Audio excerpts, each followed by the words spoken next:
తెలుగు సినిమా నటుడు ఉదయ్ కిరణ్ ఆత్మహత్యపై బిగ్ బాస్ ఫేమ్ కౌశల్ తన అభిప్రాయాలను వ్యక్తం చేశారు. ఆయనతో ఉదయ్ కిరణ్ కలిసి పనిచేసిన అనుభవాలను, టాలీవుడ్ పరిస్థితులపై వివరించారు.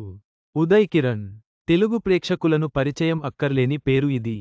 ఎలాంటి బ్యాక్గ్రౌండ్ లేకుండా చిత్ర పరిశ్రమలోకి వచ్చి, తక్కువ సమయంలోనే స్టార్ హీరోగా ఎదిగాడు.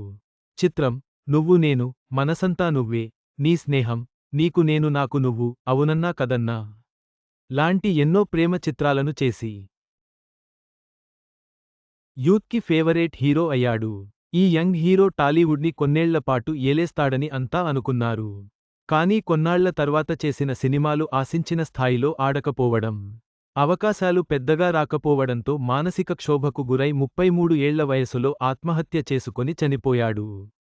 ఆయన మరణంపై టాలీవుడ్లో అనేక రూమర్స్ ఉన్నాయి. కొంతమంది కావాలనే ఉదయ్కి అవకాశాలు రాకుండా చేశారని టాలీవుడ్లో టాక్ ఉంది.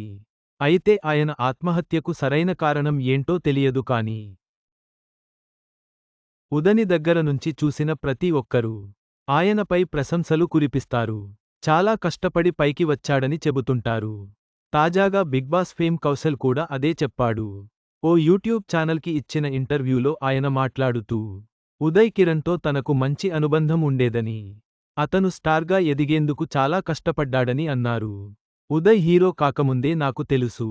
ఆయనతో కలిసి నేను 13 సినిమాలకు పైగా పని చేశాను. బేగంపేట్లో వాడు. అప్పుడప్పుడు అతని ఇంటికి కూడా వెళ్లేవాడిని. ఇద్దరం కలిసి యాడ్ ఫిల్మ్స్కి పని చేశాం. చాలా కష్టపడి స్టార్ పొజిషన్కి వచ్చాడు.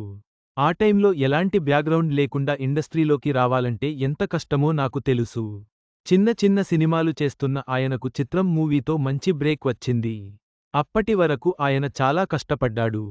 ఇప్పుడు ఇండస్ట్రీలో ఉన్న వాతావరణం చూస్తే, ఆయన చనిపోయి మంచి పనే చేశాడని అనకూడదరు కానీ, ఇలాంటి సమాజంలో బతకడమే వేస్ట్. ఒక మనిషి జీవితంలో కష్టపడి పై స్థాయికి వెళితే,